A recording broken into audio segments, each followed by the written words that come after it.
नमस्कार बच्चों, सामाजिक विज्ञान कक्षा 8 अध्याय 1 कब कहाँ कैसे अपने अध्ययन कर रहे थे।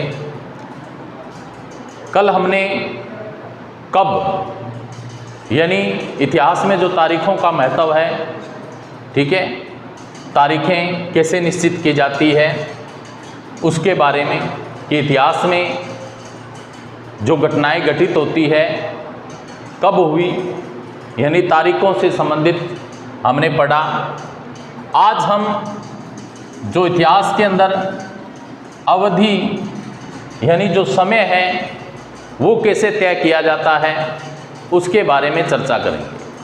आज का अपना टॉपिक रहेगा कि हम इतिहास में जो अवधियां हैं, जो समय हैं, उसका आकलन किस प्रकार करते हैं, तो उससे संबंधित अपने पढ़ेंगे।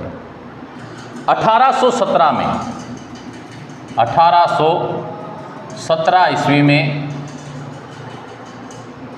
स्कॉटलैंड के एक अर्थशास्त्री, स्कॉटलैंड का एक अर्थशास्त्री था, अर्थशास्त्री जिसका नाम था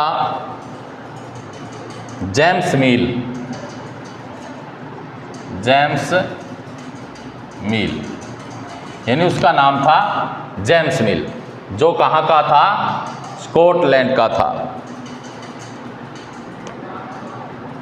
3 विशाल खंडों में हिस्ट्री ऑफ ब्रिटिश इंडिया, कितने खंडों में? इसके 3 खंड, जो भारतीय इतिहास है उसको 3 खंडों में विभाजित किया, जिसे क्या कहा? A history of British India, of British India. यानी जो स्कॉटलैंड का अर्थशास्त्री था, जो दार्शनिक था, जेम्स मिल, उसने इतिहास को 3 खंडों में विभाजित किया, 3 अवधियां तय की। ए हिस्ट्री ऑफ ब्रिटिश इंडिया के नाम से उसे जाना जाता है। यानी जिस समय में भारत में क्या था, ब्रिटिश लोगों की हुकूमत थी, ब्रिटिश लोगों का शासन था, उस समय इतिहास को 3 खंडों में बांटा गया, जिसका नाम था ब्रिटिश भारत का इतिहास। क्या था? ब्रिटिश भारत का इतिहास। यानी उसको क्या कहा गया?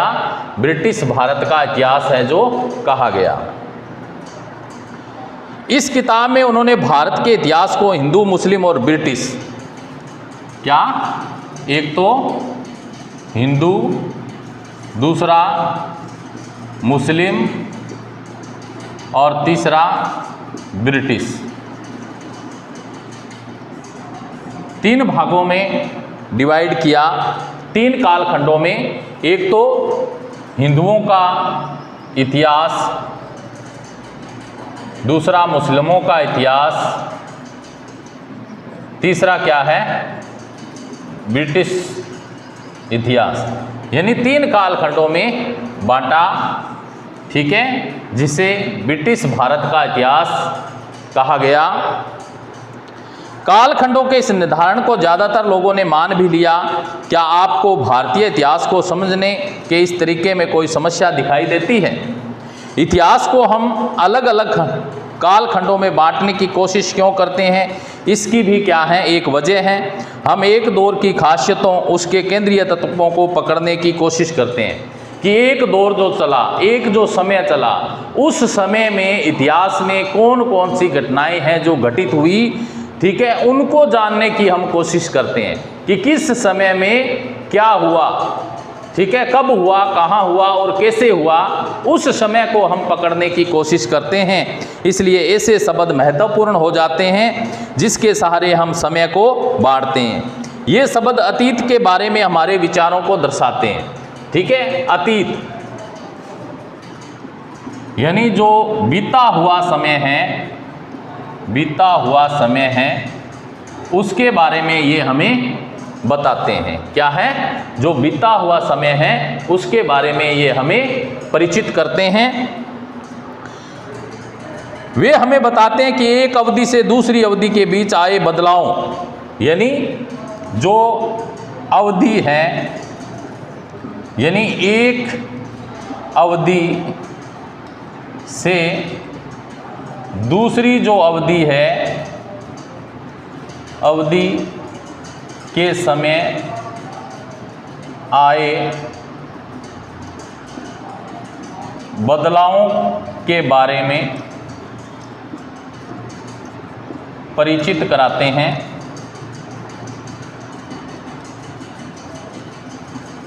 यानी जो समय है, एक समय से दूसरा जो समय है, उसके बीच में जो परिवर्तन हुए, ठीक है, इतिहास के अंदर, उन सब तथ्यों के बारे में हमें जानकारी है जो हासिल कराते हैं। मील को लगता है कि सारे एशियाई समाज सभ्यता के मामले में यूरोप से पीछे हैं।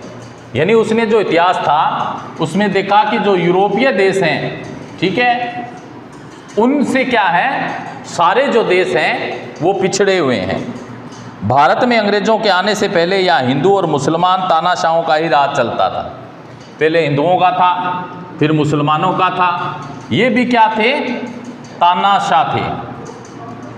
यानी इनका शासन है जो भारत के अंदर चलता था। यहाँ चारों ओर केवल धार्मिक बेर, कैसा वातावरण था, धार्मिक बेर, यानी धर्म के आधार पर क्या है, विभिन्नता थी, जातिगत बंधन थे, जातिगत बंधन, अंधविश्वास, इनका बोलबाला था। जब अंग्रेज भारत में आए उस समय भारत में क्या था, धार्मिक बेर की भावना थी, जातिगत भेदभाव थे और अंधविश्वास, ढोंग, पाखंड ये चरम सीमा पर थे। ऐसा बोलबाला था।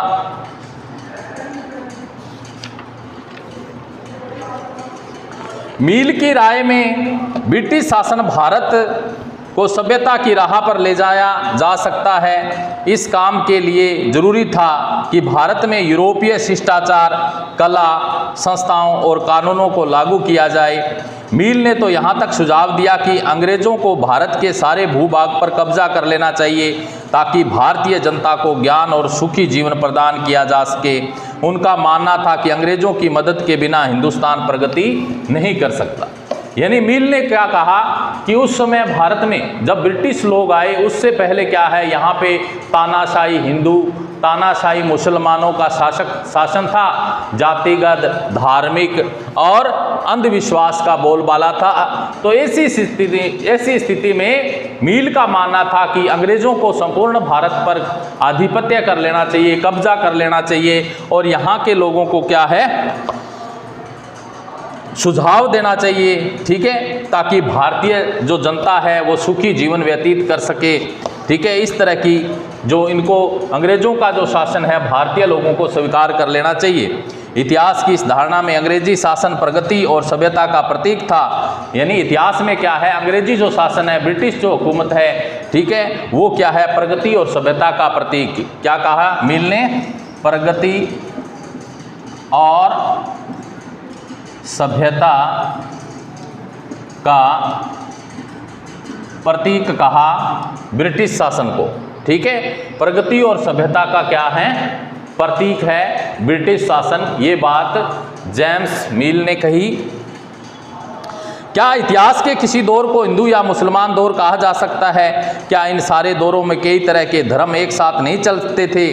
किसी युग को केवल उस समय के शासकों के धर्म के हिसाब से तय करने की ज़रूरत क्या है? अगर हम ऐसा करते हैं तो इसका मतलब यह कहना चाहते हैं कि औरों के जीवन और तौर तरीकों का कोई महत्व नहीं होता। हमें याद रखना चाहिए कि प्राचीन भारत में सारे शासकों का एक धर्म नहीं होता था। ठीक है, सभी जो शासक हैं अलग अलग धर्म से फॉलो करते थे। अंग्रेजों द्वारा सुझाए गए वर्गीकरण से अलग हटकर इतिहासकार भारतीय इतिहास को आमतौर पर प्राचीन, मध्यकालीन और आधुनिक काल में बांटकर रखते हैं। तो तीन काल हैं, कालखंड। ठीक है, एक तो हो गया प्राचीन काल का इतिहास, दूसरा हो गया मध्यकाल का इतिहास और तीसरा हो गया आधुनिक काल। तीसरा काल कौन सा हो गया? आधुनिक। यानी इतिहास को क्या है, 3 कालखंडों में बांटा गया। पहला प्राचीन समय का इतिहास, दूसरा मध्यकाल और तीसरा क्या है? आधुनिक काल। इतिहास को इन खंडों में बांटने की यह समझ भी पश्चिम से आई। पश्चिम में आधुनिक काल को विज्ञान, तर्क, लोकतंत्र, मुक्ति और समानता जैसी आधुनिकता की ताकतों के विकास का युग माना जाता है। उनके लिए मध्यकालीन समाज वे थे जहां आधुनिक समाज की ये विशेषताएं नहीं थी। क्या हम अपने अध्ययन के लिए आधुनिक काल की इस अवधारणा को बिना सोचे विचारे ऐसे ही अपना सकते हैं? जैसा कि आप इस किताब में देखेंगे, अंग्रेजों के शासन में लोगों के पास समानता, स्वतंत्रता या मुक्ति नहीं थी, न ही यह आर्थिक विकास और प्रगति का दौर था। बहुत सारे इतिहासकार इस युग को औपनिवेशिक युग कहते हैं। क्या कहते हैं? औपनिवेशिक युग।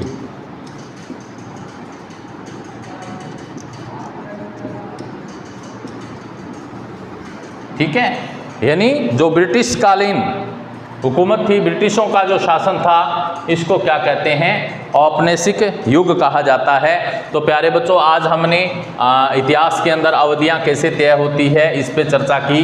कल हमारा टॉपिक रहेगा औपनिवेशिक के बारे में अपने पढ़ेंगे। आज के लिए इतना ही। थैंक्स।